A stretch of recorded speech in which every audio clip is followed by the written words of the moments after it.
Welcome to CPF media. నేను మీ అభినయ్ దర్శన్. పాకిస్తాన్ ఎంత సిగ్గులేని నీచపు దేశమో మనందరికీ బాగా తెలుసు. ఎందుకంటే ఈ దేశం ఉగ్రవాదుల్ని తయారు చేయటంలో నంబర్ 1. అమాయకపు ప్రజలపైన దాడి చేయటానికి వాళ్ళని ఉగ్రవాదులుగా తయారు చేస్తుంది పాకిస్తాన్. అలాంటి పనికి మాలిన చెత్త దేశాన్ని ఇదిగో ఈ ట్రంప్ ఉన్నాడే, ఆయన సొంత స్వలాభం కోసం పాకిస్తాన్ని సపోర్ట్ చేస్తున్నాడు. ట్రంప్ ఫ్యామిలీకి సంబంధించిన ఒక కంపెనీ ఉంది. ఆ కంపెనీ పేరు WLF, world Liberty financial crypto finance ని ఇది మెయింటైన్ చేస్తుంది. కంపెనీ పాకిస్తాన్ క్రిప్టో కౌన్సిల్ తో ఒక బిజినెస్ డీల్ ని సైన్ చేసింది. దీని ద్వారా ఈ కంపెనీకి భారీ మొత్తంలో లాభాలు రాబోతున్నాయి. అందుకే కేవలం ఈ ట్రంప్ పాకిస్తాన్ కి సపోర్ట్ చేస్తారు. నిజం చెప్తున్నాను ఒక మాట, ఈ ట్రంప్ ఎలాంటి వాడంటే, ఈ ట్రంప్ ని ఎవరైతే మునగ చెట్టెక్కించేలాగా పొగుడతారో, ఎవరు ట్రంప్ ని రూడ్ గా మాట్లాడినా వ్యతిరేకించినా వాళ్ళు మాత్రం ఈ ట్రంప్ కి అస్సలు ససేమిరా నచ్చరు. అంతేకాక ఈయనకు శత్రువులై, అలా ఎవరైనా వ్యతిరేకంగా ఈయన మీద మాట్లాడితే వాళ్ళ మీద యాక్షన్ తీసుకుంటారు. పాకిస్తాన్ ఎలాగో చాలా చిల్లర దేశం అని మనకు తెలియదు. వాళ్ళ దగ్గర పోగొట్టుకోవడానికి కోల్పోవడానికి ఏది కూడా లేదు. వీళ్ళ పైన ట్రంప్ ఒకవేళ టారిఫ్ వేసినా కూడా పోయేది ఏమీ లేదు. కానీ పాకిస్తాన్కి మాత్రం అమెరికా డబ్బు మాత్రం అవసరం. ఎందుకో తెలుసా? పాకిస్తాన్ అంటేనే దేశం తిరిగి చేతులు చాపి డబ్బు అడుక్కునే దేశం అని తెలుసు. అందుకోసమే ఈ పాకిస్తాన్ ఇప్పుడు అమెరికా వాళ్ళ బూట్లు నాకుతూ ఉంటుంది. ఈ విషయాన్ని నేను పూర్తి కాన్షియస్తో స్పృహతో నేను మాట్లాడుతున్నా. అయితే నిన్నటి రోజున పాకిస్తాన్ ప్రైమ్ మినిస్టర్ అయినటువంటి షబాజ్ షరీఫ్ యునైటెడ్ నేషన్స్ లో నిలబడి నోటికొచ్చిందల్లా వాగాడు. అక్కడ కూడా వీళ్ళు ట్రంప్ బూట్లు నాకే పని చేశారు. కానీ వీడు మన ఇండియాని కొన్ని విషయాల్లో టార్గెట్ చేసినట్టుగా అర్థమవుతుంది. ట్రంప్ అంటున్నాడు, మన రీసెంట్ గా జరిగినటువంటి ఆపరేషన్ సింధూర్లో పాకిస్తాన్ మన పైన గెలిచిందని, మన ఫైటర్ జెట్స్ ని పాకిస్తానే కూల్చిందన్నట్టుగా మాట్లాడుతున్నాడు. ఇలాంటి చెత్తవాగుడు చాలానే వాగుతూ వచ్చాడు. అయితే వీడు చెప్పినవన్నీ కూడా అబద్ధాలే. ఒక్కొక్కటిగా ఆ మాటలని ఎక్స్పోజ్ చేస్తూ ఇలా చెప్పడానికి నాకు చాలా బాధగా ఉంది. మన దేశ దౌర్భాగ్యం ఏంటంటే, మన దేశంలో ప్రెసెంట్ ఉన్న కొంతమంది పాకిస్తాన్ ని సపోర్ట్ చేసే వెధవలు ఉన్నారు. వాళ్ళు మన భారతదేశం మీద ఎన్ని ఉగ్రవాద దాడులు చేసినా, మన దేశానికి అగెయిన్స్ట్ గా ఎన్ని కుట్రలు పన్నినా, కొంతమంది మన ఇండియన్స్ పనికి మాలిన వెధవలు ఈ పాకిస్తాన్ ని వెనకేసుకొని వస్తూనే ఉంటారు. అలాంటి వాళ్ళు ఒకవేళ నా మాటలు వింటుంటే పూర్తిగా వినండి. మీరు సపోర్ట్ చేస్తున్నటువంటి పాకిస్తాన్ అనే పనికి మాలిన దేశాన్ని నేను ఇప్పుడు ఎక్స్పోజ్ చేయబోతున్నాను. ప్రతి సంవత్సరం సెప్టెంబర్ 9వ తారీఖు నుంచి UNGA United nation general assembly meetings జరుగుతాయి. అందులో వరల్డ్ వైడ్ గా ఉన్నటువంటి వివిధ దేశాల లీడర్స్ వచ్చి డిబేట్స్ చేస్తారు. అంటే సెప్టెంబర్ 27వ తారీఖున మన దేశం నుంచి, మన భారత్ నుంచి శంకర్ గారు మాట్లాడబోతున్నారు. ఆయన ఏం మాట్లాడతాడా అని నేను కూడా ఉత్కంఠ భరితంగా ఎదురు చూస్తున్నా. అయితే నిన్న పాకిస్తాన్ కి సంబంధించినటువంటి ప్రైమ్ మినిస్టర్ మాట్లాడే అవకాశం వచ్చింది. వాడు ఏం మాట్లాడాడన్నది పాయింట్ బై పాయింట్ చూద్దాం. ఫస్ట్ పాయింట్, అతను ఏమన్నాడంటే, మేము ఇండియాతో చేసిన యుద్ధంలో గెలుచుకున్నామని మాట్లాడుతున్నాడు. ఇండియాకు సంబంధించిన 7 ఫైటర్ జెట్స్లను కూల్చారని మాట్లాడుతున్నాడు. ఈ ప్రైమ్ మినిస్టర్ ఎవరైతే ఉన్నాడో, పాకిస్తాన్ ప్రైమ్ మినిస్టర్, అతను అంటున్నాడు 5 ఫైట్ జెట్స్ ని కూల్చాము భారతదేశానికి సంబంధించినవి అని చెప్తున్నాడు. అండ్ ప్రెసెంట్ క్రికెట్ ఆడుతున్న వీళ్ళు టీమ్ మెంబర్స్ 6 ఫైట్ జెట్లని కూల్చామని ఎగతాళి చేస్తూ మాట్లాడుతున్నారు. ఇప్పుడేమో ఇతను 7 అంటున్నాడు ఈ ప్రైమ్ మినిస్టర్. వీళ్ళ ఇష్టం వచ్చినట్టుగా నరం లేని నాలుగు ఎంతైనా మాట్లాడుతున్నట్టుగా నోటికి ఏది వస్తే, ఏ సంఖ్య వస్తే ఆ సంఖ్యను మాట్లాడడం ఆశ్చర్యకరం. ఇంకొద్ది రోజులు పోతే 50 చెప్పొచ్చు, 100 ఫైట్ జెట్లని కూల్చామని కూడా చెప్పే అవకాశం. వీళ్ళు నోరు తెరిస్తే మాట్లాడేవన్నీ పచ్చి అబద్ధాలే. నంబర్తో సంబంధం లేకుండా ఎవరికి నచ్చిన నంబర్ని వాళ్ళు చెప్పుకుంటూ వెళ్ళిపోతారు. నిజం చెప్పాలంటే మన ఇండియన్ ఆర్మీ బ్రహ్మౌస్ మిజైల్స్ తో పాకిస్తాన్ ని టార్గెట్ చేసి డిస్ట్రాక్ట్ చేస్తున్నప్పుడు వీడు ఇంకో చెంచాగాడు ఇద్దరు కలిసి బంకర్లలో దాక్కున్నారు. ఆ అటాక్స్ ఆపే వరకు వీళ్ళు బయటికి రాల. ఈ పనికి మాలిన వాళ్ళు ఇప్పుడు మేము ఇండియా పైన గెలిచామని చెప్పుకుంటున్నారు కదా. నంబర్ 2, పాకిస్తాన్ ప్రెసెంట్ ఏ మతపు ఆచారాలని ఫాలో అవుతుందో మనందరికీ బాగా తెలుసు. ప్రపంచవ్యాప్తంగా ఎక్కువ ఉగ్రవాద సంస్థలు ఏ దేశం నుంచి వస్తారో కూడా మనకు బాగా తెలుసు. ప్రపంచవ్యాప్తంగా ఏ దేశంలో చూసుకున్నా ఎక్కువ ఉగ్రవాదులు తయారయ్యే దేశం ఏదైనా ఉందంటే అది పాకిస్తాన్ మాత్రమే. ఈ విషయం అమెరికాలో ప్రతి ఒక్కరికి తెలుసు. ఎందుకంటే పాకిస్తాన్ దేశమే ఉసామా బిన్ లాడెన్ ని 10 సంవత్సరాలకు పైగా తన దేశంలో దాచిపెట్టి సెక్యూరిటీని కల్పించారు. అలాంటిది ఇతను అంటాడు ఇండియాలో హిందుత్వం ఐడియాలజీ ఎక్కువైపోతుంది అని. ఇది మా పాకిస్తాన్కి ప్రమాదం, మా పాకిస్తాన్కే కాదు ప్రపంచం అంతటికి కూడా ఇది చాలా ప్రమాదకరం అంటున్నాడు. మీరు గూగుల్కి వెళ్ళి టెర్రరిస్ట్ అటాక్ల గురించి మీరు సెర్చ్ చేస్తే గనక అవి చేసిన వాళ్ళ పేర్లు ఒకసారి చదివితే వాళ్ళ నేషనాలిటీ కూడా తర్వాత చూడండి. మాక్సిమం పాకిస్తాన్ వాళ్ళే ఉంటారు, లేదంటే పాకిస్తాన్ ఐడియాలజీని ఫాలో అవుతున్న వాళ్ళైనా ఖచ్చితంగా ఉంటారు. కానీ ఈ పాకిస్తాన్ ప్రైమ్ మినిస్టర్ ఎవడైతే ఉన్నాడో వాడు మాత్రం హిందుత్వం యొక్క ఐడియాలజీని, ఇండియన్స్ ఐడియాలజీని బ్లేమ్ చేసి మాట్లాడడం చాలా సిగ్గుచేటు. నంబర్ 3, పెహల్గామ్ అటాక్ చేసింది పాకిస్తాన్కి సంబంధించినటువంటి ఉగ్రవాద సంస్థ. ఇది మనకు తెలుసు. ఈ విషయాన్ని మన భారత్ పక్కాగా ఎవిడెన్స్తో ప్రూవ్ చేయడం జరిగింది. ఈ అటాక్ చేసిన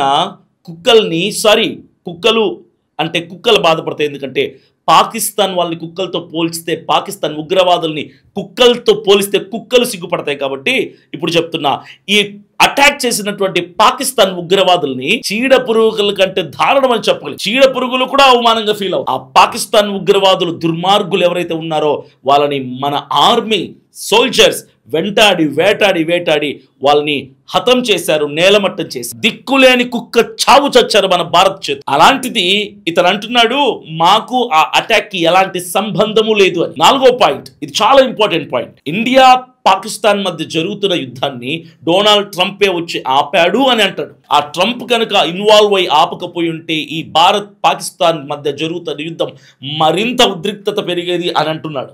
బహుశా న్యూక్లియర్ వారే జరిగేదేమో. మేము అందుకే ట్రంప్ ని నోబెల్ పీస్ ప్రైజ్ కి నామినేట్ చేయటం జరిగింది.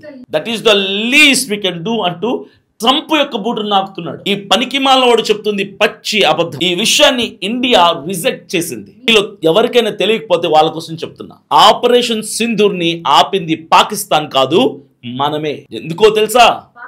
ప్రాధేయపడ్డారు. ఈ విషయాన్ని Pakistan deputy prime minister and foreign minister అయిన మొహమ్మద్ ఇషక్దర్ రీసెంట్ గా జరిగిన అమెరికన్ ఇంటర్వ్యూలో ఆయన నోటితో ఆయనే ఒప్పుకున్నాడు. వాళ్ళు చాలా సార్లు ఈ విషయాన్ని స్పష్టంగా ఒప్పుకున్నారు. అయినా ఈ పాకిస్తాన్ గాడు యుఎన్ స్టేజ్ పై నిలబడి ఇలాంటి పనికిమాలిన మాటలు మాట్లాడడం చాలా ఆశ్చర్యకరం.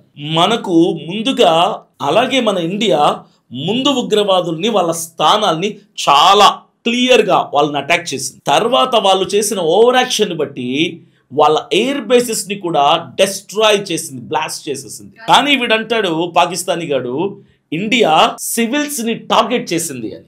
సాధారణ ప్రజలు అంటే ఉగ్రవాదులు కాకుండా పాకిస్తాన్ లో ఉన్నటువంటి చిన్న చితిక పేద ధనిక ఆడమగా ఉంటారు కదా, సామాన్య ప్రజల మీద అటాక్ చేశారని చెప్పి భారత్ మీద నిందేస్తున్నారు. సాదా సీదా ప్రజల పైన, కామన్ పీపుల్ పైన అటాక్ చేయడానికి భారత ఆర్మీ ఏమైనా పాకిస్తాన్ యొక్క ఉగ్రవాద సంస్థలు అనుకుంటున్నారా?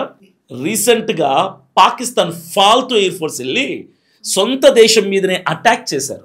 అంటే పాకిస్తాన్ దేశస్తులే వాళ్ళ దేశంలో ఉన్నటువంటి మరో ప్రాంతం పైన అటాక్ చేశారు.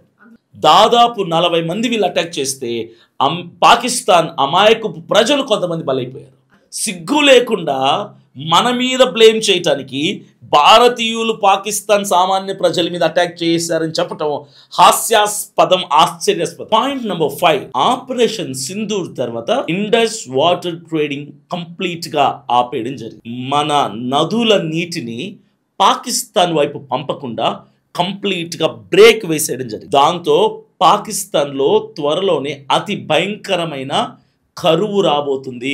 తాగడానికి అక్కడున్న స్థానిక ప్రజలకి నీరు కూడా దొరకకుండా అవస్థలు పడే పరిస్థితి రాబోతుంది. ఇప్పుడు ఆ సందర్భం గురించి ఈ పాకిస్తానీ గడు మాట్లాడుతూ, కాబట్టి మేము ఇంటర్నేషనల్ కమ్యూనిటీ అడుగుతున్నాం, ఈ విషయంలో ఇంటర్వ్యూలో కూర్చొని మా నీళ్లు మాకిప్పించండి అని కాల్లా వెళ్ళబడుతుంది. నువ్వు ఇండియా పైన నిజంగా యుద్ధంలో గెలిచినట్లయితే ఇంకొకటి దగ్గరికి వెళ్ళి కాల్లా వెళ్ళపడి నీళ్ళు అడుకోవాల్సిన కర్మగత ఏంటి నీకు? నిన్ను చూసి మేము భయపడతాం కదా, అలాంటప్పుడు మమ్మల్ని భయపెట్టి వాటర్ నువ్వు తీసుకోవచ్చు కదా. అలాగే ఎప్పటిలాగే కాశ్మీర్ పైన పాకిస్తాన్ ఏడుపు ఎప్పుడు ఉంటూనే ఉంటుంది. కాశ్మీర్ ఇష్యూ సాల్వ్ చేయడానికి కూడా అమెరికాని ఇన్వాల్వ్ చేసి సాల్వ్ చేయమని కోరు. మరి ఇలాంటి వాడు పిచ్చివాగుడు వాగినప్పుడు మనలాంటి వాడు జ్ఞానయుక్తంగా సమాధానం చెప్పాలి కదా. నిజం చెప్పాలంటే వీడికి అసలైన సమాధానం ఇవాళ వస్తుంది. ఎందుకంటే ఇవాళ మన జైశంకర్ గారు మాట్లాడుతున్నారు. దాని గురించి మనం తర్వాత డిస్కస్ చేద్దాం. కానీ యునైటెడ్ నేషన్ లో ఏదైనా పర్టికులర్ గా కంట్రీ పేరు మెన్షన్ చేసి మాట్లాడితే వాళ్ళకు రిప్లై ఇచ్చే అధికారం ఉంటుంది. ఈ చిల్లర గాడి మాటలకి మన ఇండియన్ డిప్లొమేట్ పెటల్ గెహ్లోట్ గారు ఆన్సర్ ఇచ్చారు. ఆమె వీడియో నేను ప్లే చేయలేను కానీ ఎక్స్ప్లెయిన్ చేస్తాను, వినండి. ఈమె ఈ స్పీచ్ ప్రారంభిస్తూనే పాకిస్తాన్ ప్రైమ్ మినిస్టర్ అసలు ఎలాంటి అర్థవంతమైన మాటలు మాట్లాడడం లేదు, ఆయన మాటలకు అర్థం లేదని చెప్తున్నారు. పాకిస్తాన్ మేము ఉగ్రవాదులపై పోరాడుతున్నామని చెప్పుకోవడమే చాలా సిగ్గుచేటు. అతిపెద్ద ఉగ్రవాది అయినటువంటి ఉసామా బిన్ లాడెన్ ని తన దేశంలోని 10 సంవత్సరాలు దాచిపెట్టుకొని ఉగ్రవాదులపైన మేము దాడి చేస్తున్నాము అనటం చాలా సిగ్గుచేటు. ఒకవేళ వీళ్ళు ఉగ్రవాదంపై పోరాడుతుంటే మేము మా పైన దాడి చేసిన పహల్గామ్ అటాక్ చేసిన టిఆర్ఎఫ్ ని ఉగ్రవాద సంస్థగా ప్రకటించామని యునైటెడ్ నేషన్ లో మీటింగ్ పెట్టినప్పుడు పాకిస్తాన్ ఎందుకు ఆ ఉగ్రవాదుల్ని కాపాడి వెనకేసుకొచ్చి ప్రయత్నం చేసింది? పాకిస్తాన్ అంటేనే ఉగ్రవాదం. వీళ్ళ ఉగ్రవాదాన్ని చాలా గొప్పగా చూస్తారని బ్రూటల్ గా సమాధానం ఇచ్చింది. పాకిస్తాన్ మినిస్టర్లే అనేక సందర్భాల్లో మేము ఉగ్రవాదులతో కలిసి పనిచేస్తున్నామని చాలా సందర్భాల్లో వాళ్ళు ఒప్పుకున్నట్లుగా ఉంది. మీకు తెలిసే ఉంటుంది, పాకిస్తాన్ డిఫెన్స్ మినిస్టర్ ఆసిఫ్ మేము అనేక సంవత్సరాల నుంచి ఉగ్రవాదులతో కలిసి పనిచేస్తున్నామని ఆయన నోటితో చెప్పారు. అమెరికా డర్టీ వర్కింగ్ ఓపెన్గా మేము అడ్మిట్ చేస్తామని చెప్పారు. ఆ పాకిస్తానీ వాళ్ళు ఎలా చిల్లర మాటలు మాట్లాడతారని మాకు ముందే తెలుసు. ఏకంగా ఆ దేశ ప్రైమ్ మినిస్టర్ లాంటి వాడని కూడా తెలిసి డిసప్పాయింట్ అవుతారేమో అని బ్రూటల్ రిప్లై. వీళ్ళు మా పై యుద్ధాన్ని గెలిచామని చెప్తారు, కానీ పాకిస్తాన్ మేము చిత్తుగా ఓడించినట్టుగా ఫోటోగ్రాఫ్స్ ఉన్నాయి, వీడియోస్ ఉన్నాయి, ఇమేజెస్ ఉన్నాయి, గూగుల్ శాటిలైట్ ఇమేజెస్ కూడా పబ్లిక్ గా అవైలబుల్ లో ఉన్నాయి. కాబట్టి మీరు ఎవరిని గెలిచారన్నది చాలా సులువుగా అర్థం చేసుకోవచ్చు. ఒకవేళ సొంత దేశం యొక్క మిలిటరీ అండ్ ఎయిర్ బేస్లు కంప్లీట్ అవటానికి పాకిస్తాన్ విక్టరీ అనుకొని సెలబ్రేట్ చేస్తామనుకుంటే మాకు ఎటువంటి ప్రాబ్లం లేదు. అలాంటి విక్టరీని వాళ్ళు ఎంజాయ్ చేయొచ్చు అని చెప్పింది. మా ఇండియన్ ఫోర్స్ పాకిస్తాన్లో అంతం చేసిన ఉగ్రవాదుల అంత్యక్రియలకు పాకిస్తాన్ టాప్ మిలిటరీ అఫీషియల్స్ వెళ్ళిన ఫోటోలు కూడా పబ్లిక్ గా అవైలబుల్ గా. అలాంటి చెత్త పనికిమాలిన కంట్రీనే ఈ పాకిస్తాన్. చివరిగా ఈ పాకిస్తాన్ ప్రైమ్ మినిస్టర్ ఇండియాతో పీస్ కావాలని అడుగుతున్నాడు. ఒకవేళ ఇతనే కనుక ఆ మాటలన్నీ కూడా సీరియస్గా చెప్పుంటే ఒక మార్గం అయితే ఒకటి, పాకిస్తాన్ తను రన్ చేస్తున్నటువంటి ఉగ్రవాద సంస్థలన్నింటినీ ఉన్న ఫలంగా ఆపేయాలి. మా ఇండియాపై అటాక్ చేసిన పెహల్గామ్ ఉగ్రవాదుల్ని మా చేతికి అప్పచెప్పాలి. అలాగే ఇతర మతాలపైన, హెట్ మైనారిటీస్ పైన అగత్యాలు చేస్తున్నటువంటి పాకిస్తాన్ లాంటి దేశానికి మా భారత్ ఫైత్ గురించి మాట్లాడే హక్కు లేదు. పాకిస్తాన్ మాటలు వింటుంటే వాళ్ళ ముఖం వాళ్ళు అద్దంలో చూసుకుని చాలా రోజులైంటది అనిపిస్తుంది. ఇండియా పాకిస్తాన్ మధ్య గొడవలు కేవలం బైలేటరల్ గా మాత్రమే, అంటే రెండు దేశాలు కలిసి కూర్చొని మాట్లాడి మాత్రమే రిజాల్వ్ చేసుకో. థర్డ్ పార్టీకి అనుమతి లేదు. అది వేరే దేశం కావచ్చు, యునైటెడ్ నేషన్ అయినా కావచ్చు. ఉగ్రవాదుల విషయానికి వస్తే భారత్ ఉగ్రవాదులను వదిలిపెట్టే ప్రసక్తే లేదు. వాళ్ళని సపోర్ట్ చేసే వాళ్ళని కూడా ఏమాత్రం విడిచిపెట్టదు. అని ఈవిడ స్ట్రాంగ్ గా యునైటెడ్ నేషన్ లో స్పీచ్ ని దుమ్ము దులిపేసింది. ఈమె ఇచ్చిన సమాధానం చూసి పాకిస్తాన్ వాళ్ళు సిగ్గుతో తలదించుకోవాలి. మొత్తానికి మన ఇండియా గురించి, ఆర్మీ గురించి, రిలీజియన్ గురించి వాళ్ళు మాట్లాడిన ప్రతి మాటకు మన తరపున వెళ్ళి మాట్లాడిన ఆడపులి పాకిస్తాన్ యొక్క చెంప చెల్లు అనిపించేలాగా సమాధానం చెప్పి రాబోయే రోజుల్లో ఇండియాకి కాస్త డిఫికల్టీస్ ఆరంభమైపోతుంది. ఎందుకంటే ఈ ట్రంప్ ఎవరైతే ఉన్నారో దేశం కంటే కూడా తన సొంత స్వలాభాల కోసం ఎక్కువ ప్రాధాన్యత ఇస్తున్నాడు. కాబట్టి ట్రంప్ తన ఫ్యామిలీ బిజినెస్ కోసం పాకిస్తాన్ని వాడుకుంటుంది. పాకిస్తాన్ ఏమో కొద్దో గొప్ప షేర్స్ కోసం వాళ్ళ కాళ్ళు పట్టుకుంటుంది. కానీ మన భారత్ ఎవ్వరికి తల వంచదు. ట్రంప్ యొక్క మెప్పు కోసం పాకిస్తాన్ లాగా యుద్ధాన్ని ఆపింది ట్రంపే అని ఆయనను మెప్పించే అబద్ధాలు భారత్ ఎప్పుడు కూడా చెప్పదు. అందుకే ప్రెసెంట్ ట్రంప్కి భారత్కి పడటం లేదు. కానీ ఒక్కటి గుర్తుపెట్టుకోండి, ట్రంప్ ఎలాంటి వాడో, పాకిస్తాన్ ఎలాంటి దేశమో ప్రపంచ దేశాలన్నిటికీ బాగా తెలుసు. మనం ప్రెసెంట్ ట్రంప్కి వ్యతిరేకంగా నిలబడి పోరాడుతున్నటువంటి తీరుని ప్రపంచమంతా గమనిస్తుంది. వాళ్ళు ఇప్పుడు ట్రంప్కు భయపడి బయట చెప్పకపోయినా రాబోయే రోజుల్లో ఇండియా స్టేటస్ వరల్డ్ వైడ్ గా పెరగబోతుంది. ఎంతో అభివృద్ధి చెందిన యూరోపియన్ దేశాలు ట్రంప్ ముందు తల ఉంచాయి, కానీ ఇండియా మాత్రం తల వంచేది కాదు, ఎదిరించి నిలబడింది. ఈ విషయాన్ని ఎప్పటికీ మర్చిపోద్దండి. కానీ మన దేశంలో ఉన్న అపోజిషన్ పార్టీలు ప్రతి విషయంలో ఏదో ఒక ఫేక్ న్యూస్ ని క్రియేట్ చేసి మన ఇండియన్ గవర్నమెంట్ ని వీక్ చేసి మాట్లాడుతున్నారు. మన దేశం ఎక్స్ట్రా మినిస్టర్ అయినటువంటి జయశంకర్ గారికి సరిగ్గా పనితీరు లేదు కాబట్టి రిజైన్ చేయమని కోరుతున్నారు. నేను మీ అందరికీ ఒకటి చెప్తున్నాను, చేతిలో ఫోను, అందులో నెట్ బ్యాలెన్స్ ఉన్న ప్రతి ఒక్కరు కూడా ఎక్స్ట్రావర్ట్ లాగా బిహేవ్ చేస్తున్నారు. ఎలాంటి జ్ఞానం లేనటువంటి వాడు కూడా గవర్నమెంట్ ఎలా రన్ చేయాలన్నటువంటి సలహాలు ఫ్రీగా ఇస్తున్నారు. మన దేశాన్ని ముక్కలు చెక్కలు చేయటానికి, దేశానికి అగెయిన్స్ట్ గా బయట వారే కాకుండా మన దేశంలో ఉన్నటువంటి కొంతమంది కూడా పని చేస్తున్నారు. అలా చేసే వాళ్ళ లిస్టులో మన దేశ నాయకులు, యూట్యూబర్లు, జర్నలిస్టులు కూడా ఉన్నారు. జాగ్రత్తగా ఉన్నారు. దేశానికి అగెయిన్స్ట్ గా ఎలాంటి న్యూస్ వచ్చినా వెంటనే నమ్మద్దు. బాగా చదువుకున్నటువంటి ఒక తెలివైన పర్సన్ నేపాల్లో జరిగినటువంటి పరిస్థితుల్ని ఇండియాలోకి కూడా తీసుకురావాలని ప్రయత్నం చేశారు. అలాంటి వాళ్ళకి కాస్త దూరంగా ఉంటే మంచిది. ప్రత్యేకంగా యూత్కి చెప్తున్నాను, అలాంటి వాళ్ళ మాటలు విని మీరు ఇన్ఫ్లుయెన్స్ అవ్వద్దు, జాగ్రత్తగా ఉండండి. ఒక్కసారి ఏదైనా మాటలు విన్నప్పుడు, ఎవరి మాటలైనా యూట్యూబ్ ఛానల్స్లో కానీ సోషల్ మీడియా ప్లాట్ఫామ్స్లో ఎక్కడైనా విన్నప్పుడు ఆ మాటలు నిజమా కాదని 1కి 10 సార్లు వెరిఫై చేసుకున్న తర్వాత స్టెప్ తీసుకో. వాళ్ళ ద్వారా మీరు ఇన్ఫ్లుయెన్స్ అవుతామంటే మాత్రం మీ జీవితం అంతా జైలు పాలైపోతుంది. మనది బంగ్లాదేశ్ లాగా, నేపాల్ లాగా చిన్న దేశం అయితే కాదు. ఈ రెండింటిని కలిపిన మన దేశంలోని కొన్ని రాష్ట్రాలు మాత్రమే అవుతాయి. ఆ విషయాన్ని మైండ్లో పెట్టుకోండి. ఈ వీడియోలో నేను మాట్లాడిన మాటలన్నీ మీకు నచ్చాయని నేను అనుకుంటున్నాను. ఇలాంటి విషయాలు, ఇలాంటి news, national and international news మీ ముందుకు నేను తీసుకురావడానికి ప్రయత్నం చేస్తున్నాను. మీకు కనుక నచ్చితే మన ఛానల్ని ఇప్పుడే సబ్స్క్రైబ్ చేయండి, లైక్ చేయండి, ఈ లింక్ని షేర్ చేసుకోండి. మీకు నోటిఫికేషన్ వస్తుంది. Thank you.